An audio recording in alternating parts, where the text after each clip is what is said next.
ಭೀಷ್ಮ ದ್ರೋಣ ತಟ ಜಯದ್ರಥ ಜಲ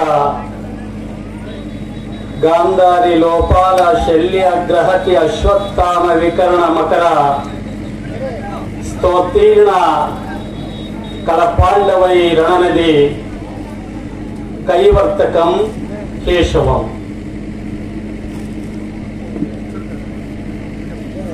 ಇಲ್ಲಿ ಮಹಾಭಾರತದ ವರ್ಣೆ ಈ ಶ್ಲೋಕದಲ್ಲಿದೆ. ಏನಿದೆ ಅಂತ ಹೇಳಿದ್ರೆ, ಭೀಷ್ಮ ಒಳೆ ಒಂದು ದಡ, ದ್ರೋಣ ಒಳೆಯ ಮತ್ತೊಂದು ದಡ, ಅದರ ಮಧ್ಯದಲ್ಲಿ ಬರುವಂತ 101 ಕೌರವರು ಆ ಹೊಳೆಯಲ್ಲಿ ಹರಿತಕ್ಕಂಥ ರಭಸವಾಗಿರ್ತಕ್ಕಂಥ ನೀರು, ಮೊಸಳೆ, ಸುಳಿ, ಇಂಥ ಭಯಂಕರವಾಗಿರ್ತಕ್ಕಂಥ ಹೊಳೆಯನ್ನ ದಾಟುವವರು ಪಂಚಪಾಂಡವರು ಅಂತ ಶ್ರೀಕೃಷ್ಣ ಪರಮಾತ್ಮನ ಜಯಂತಿ ದಿನ ನಡೀತಾ ಇದೆ.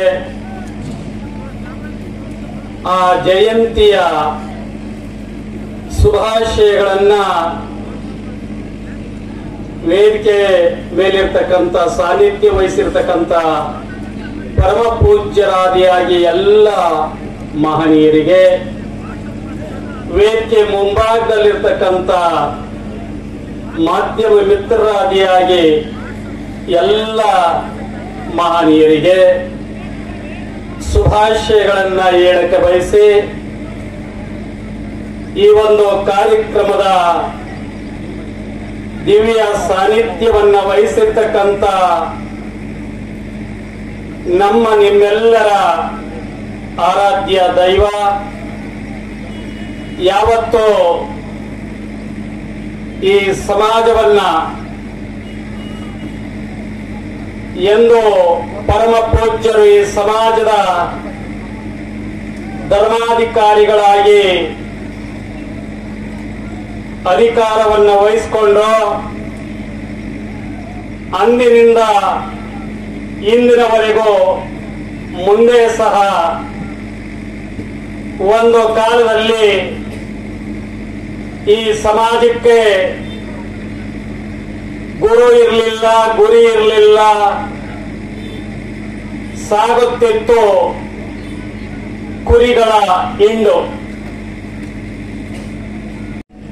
ಸಮಯದ ಅಭಾವ ಇರೋದ್ರಿಂದ ಅಭಿವೃದ್ಧಿ ಹೆಚ್ಚಿ ಮಾತನಾಡಕ್ಕಾಗಲ್ಲ.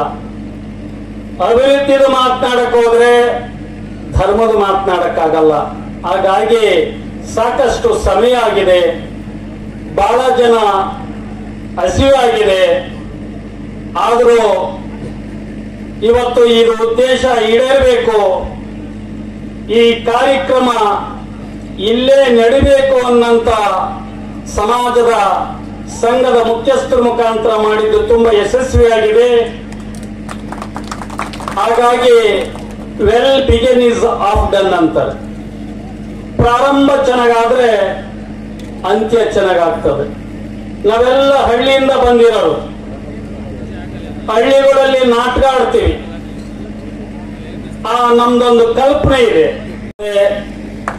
ಕೆಲವು ಅಭಿಪ್ರಾಯ ಪಾಲಣ್ಣವರು ಹೇಳ್ಬೇಕಾದ್ರೆ, ಕೆಲವರು ಸಮುದಾಯ ಭವನವನ್ನು ಕಟ್ಟೋಣ, ಕೆಲವರು ವಿದ್ಯಾರ್ಥಿ ನಿಲಯವನ್ನು ಕಟ್ಟೋಣ ಅಂತ ಮಾತ್ರ ಹೇಳಿದ್ದಾರೆ. ಹಾಗಾಗಿ ಪಾಲಣ್ಣರೇ, ಇಟ್ಟಿದ್ರೆ ಮುದ್ದೆನನ್ನ ಮಾಡೋಣ, ರೊಟ್ಟಿನನ್ನ ಮಾಡೋಣ, ಮಾಡ್ಕೊಳ್ಳೋದು ನಮ್ಮ ಕೈಯಾಗಿದೆ. ಹಾಗಾಗಿ ಪಾಲಣ್ಣಗೂ ಈ ಸಮಾಜಕ್ಕೂ ಬಹಳ ನಂಟಿದೆ. ಅದಕ್ಕೆ ಏನು ಅವ್ರವ್ರ ದಾರಿಗೆ ಏನು ನಡೀತಾ ಇದೆ. ಪಾಲಣ್ಣರು ಹೇಳಿದ್ರು, ಅಣ್ಣ ನೀವು ಮಾಡಬೇಕು ಅಂತೇಳಿ. ಪಾಲಣ್ಣ ಈ ಕ್ರೆಡಿಟ್ ಎಲ್ಲ ನಿನಗೆ ಬರಲಿ, ಹಾಗಾಗಿ ನಿನ್ನ ಕ್ರೆಡಿಟ್ ಬರೋದಕ್ಕೆ ನೀನು ತ್ಯಾಗಮಯಿ. ಹಾಗಾಗಿ ಶಾಸಕ ನಾನಾಗಿದ್ದೀನಿ, ನಿನ್ನ ಹೆಸರಿಗೆ ಅದು ಬರೋದಕ್ಕೆ ನಾನು ಏನೆಲ್ಲ ಶತ ಪ್ರಯತ್ನ ಮಾಡಿ ಇಲ್ಲಿ ಒಂದು ಒಳ್ಳೆ ಸುಂದರವಾಗಿರ್ತಕ್ಕಂಥ ಭವನವನ್ನ ನಿರ್ಮಾಣ ಮಾಡೋಣ ಅನ್ನಂತ ಮಾತು ಹೇಳಕ್ ಬಯಸ್ತಾ ಇದ್ದೀನಿ. ಇನ್ನು ಈ ಸಮಾಜದ ಬಗ್ಗೆ ನಾನು 3 ದಿನ ಹಿಂಗ ಮಾತಾಡ್ತೀನಿ. ನನಗೆ ಯಾರಿದ್ರೆ ನನಗೇನು ಬೇಕಾಗಿಲ್ಲ, 7ರಿಗೆ 2 ಕಿವಿ ಸಿಕ್ಕರು ಸಾಕಂತೆ, ಇಷ್ಟೇ ಕಿವಿ ಅಂತ ನನಗೇನು ಬೇಕಾಗಿಲ್ಲ. ಹಾಗಾಗಿ ಕೇಳಿಸ್ಕೊಳ್ಳೋ ಕಿವಿ ಇಲ್ಲಿ ಬಹಳ ಇದಾವೆ, ಕೇಳಿಸ್ಕೊಳ್ಳೋ ವಿಧ ಎಷ್ಟಿದ್ರೆ ಏನು, ನನಗೆ ಕೇಳಿಸ್ಕೊಳ್ಳೋ ಕಿವಿ ಬೇಕು. ಹಾಗಾಗಿ ಇನ್ನು ಈ ಸಮಾಜ ಯಾದವ ಅಂದ್ರೆ ಯಾರು? ಯಾದವ ಅಂದ್ರೆ ಕಷ್ಟದಲ್ಲಿ ಆದವ, ಕಷ್ಟದಲ್ಲಿ ಆದವನೇ ಯಾದವ ಅನ್ನಂತ ಮಾತನ್ನ ನಾವು ಕೇಳಿದ್ವಿ. ಹಾಗಾಗಿ ಇವರು ಮಾತು ಕೊಟ್ರೆ